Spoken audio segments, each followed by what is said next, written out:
আমরা একটি ডুয়েট কবিতা আবৃত্তি করব। কবিতার নাম কাজলা দিদি। লিখেছেন যতীন্দ্রমোহন বাগচি। বাঁশবাগানের মাথার ওপর চাঁদ উঠেছে ওই মাগো আমার শোলক বলা কাজলা দিদি কই পুকুর ধারে লেবুর তলে থুকায় থুকায় চুনক চলে ফুলের গন্ধে ঘুম আসে না একলা জেগে রই মাগো আমার কোলের কাছে কাজলা দিদি কই সেদিন হতে কেন মার দিদি না দেখো দিদির কথায় আঁচল দিয়ে মুক্তি কেন থাকো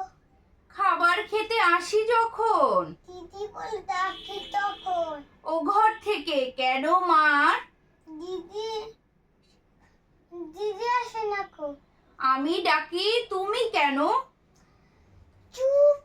করে থাকো বলো মা দিদি কোথায় গেছে আসবে আবার কবি কাল যে আমার নতুন ঘরে পুতুল বিয়ে হবে দিদির মতো ফাঁকি দিয়ে আমিও যদি লুকাই গিয়ে তুমি তখন একলা ঘরে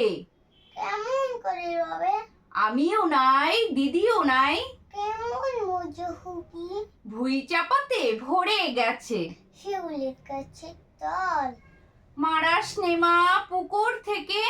আনবি যখন জল ভিডিওটি ভালো লাগলে লাইক সাবস্ক্রাইব করে দিন।